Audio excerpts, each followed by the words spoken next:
Hey everybody, it's John Hope Bryant. There's a real frustration these days around big guys and big companies and this and that. It seems to be winning, and that the small fry. No one wants to be a small fry. No one wants to be a small, modest business. Everybody's sort of thinking that that means defeat. Not true. Okay, I'm an entrepreneur. Right? Get that? I'm an entrepreneur, and I founded, amongst other things, Operation Hope. And this all started small. All of it started with one idea, one guy, me, with a vision to change the world and eradicate poverty. Everybody laughed at me, by the way. No one took this seriously. No one did, right? But I did, and I didn't give up. And there's somebody else who took something seriously, who had a very small army, Dr. Martin Luther King Jr. He had 70 employees. I want this to sink in. 70 employees.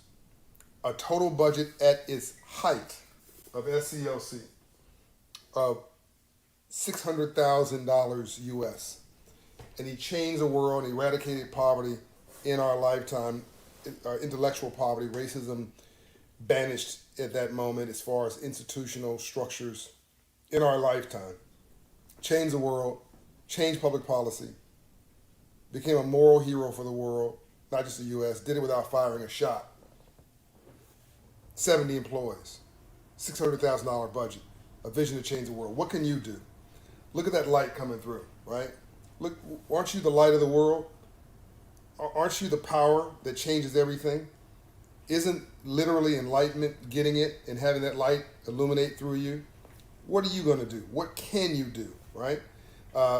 Walmart, largest retailer in the world, started with Sam Walton with a pickup truck, a storefront, and a high school education. I cover that in my book, The Memo. I cover it in How the Poor Can Save Capitalism. I have a more powerful framework for how we come up in my new book, how we, Up From Nothing, The Untold Story of How We All Succeed, which is out in October. You can pre-order it now. Spread the word on that. I'm thinking about Jim Kelly, I think is his name, who is with $100 in a bicycle, created UPS, one of the top 10 airlines in the world, one of the top 2 or 3 logistic companies now in the world. Go back to Dr. King. Just a transformational leader with a little army, call it a special forces team. Did it, did all this without changing, without firing one shot. Go back to Walmart, largest retailer in the world, largest employer of black people in the world, African Americans in America, in the world, 1 million plus employees. But it started with a storefront, a high school education, and a vision to change the world. Goldman Sachs. People say, oh, Goldman Sachs has always been a huge company. No, not true. Goldman Sachs was a guy named Goldman and a Jewish immigrant named Sachs. Both of them Jewish immigrants off the boat from Europe because they got run out of Europe. And they came here and couldn't get a job in a big company because they didn't have credentials, right? So they started their own business, which is really them selling financial services door to door, right? And that turned into a business. They couldn't get a job in a skyscraper, so they became their own skyscraper, right? This story goes on and on and on. Every big company was once a small one. 96% of all black-owned businesses are sole proprietorships with no employees. That's a bad thing unless we turn it into a good thing. You can't build wealth with just one person. Create an income, you can't build wealth. Wealth is what you do when you're asleep. Stocks, bonds, investments, small business, growth, economic opportunity, compounding of people, of money, of investment. It's a compounding effect.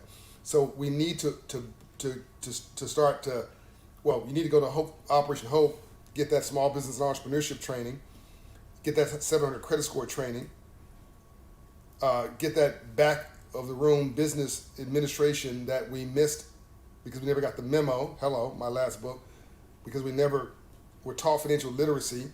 The Freedmen's Bank, 1865, the bank building that we got renamed at Operation Hope on the White House campus. This is all a part of a larger narrative that never gets told to you. I'm telling you in pieces this whole story of how you come up, right? And this new book of mine is a pivot point about how you come up in a literal way, almost like a to-do list. But what I'm telling you right now, is that big things often come from small packages. The NAACP started with a small group of people, white and black, by the way. The National Urban League started with a small group of people, white and black, by the way. Operation Hope started with a small group of people, really just me. And my first employee, sustainably, was Rachel Doff, who's still with me today as my chief of staff. My first volunteer was Rod McGrew, my best friend, still with me today. One of my first 20 employees was Lance Triggs, who's now president of all Hope programs, still with me today.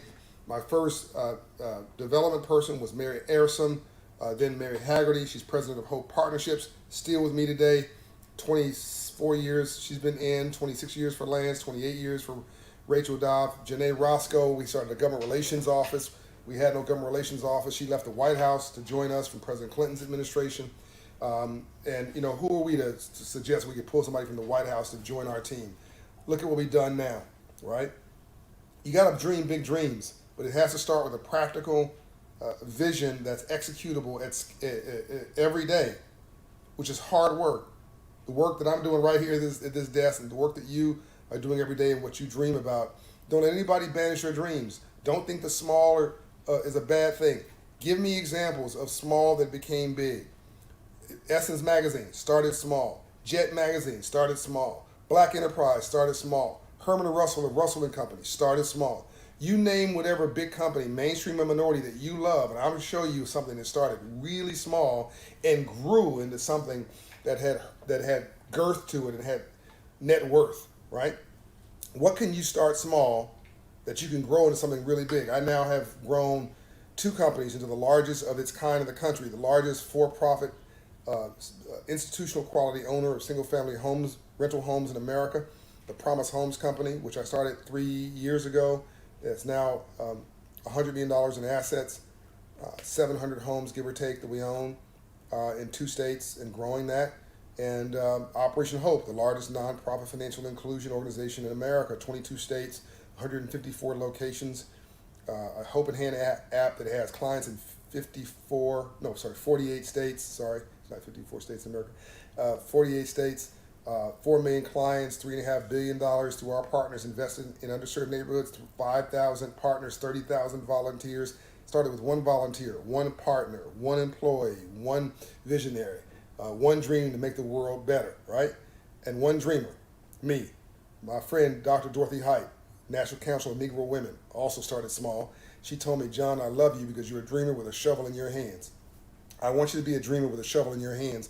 Half of all employment in this country are small businesses, right? Or with small businesses. 20% of all employment in this country are companies with 20 employees or less. 4.8 million of the 6 million companies in this country have 4 employees or less. 70% of all employment in this country are 500 employees or less. 98% of all businesses in the city of LA, the 12th largest economy in the world, last time I checked, are 100 employees or less. Look, small businesses are everything. Everything. There's only 900 and some odd businesses with 10,000 employees or more. But that's what we obsess about. Start obsessing about small and growing it big, right?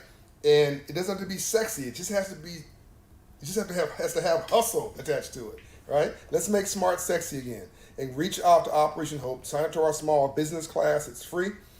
Entrepreneurship class. It's free. There's a waiting list, but get on it and take your life back. Use this COVID period as a reset period to change your life. John Hope Bryant, I'm out. Love and light. Share this video, comment, and follow the movement. Follow John Hope Bryant on all channels.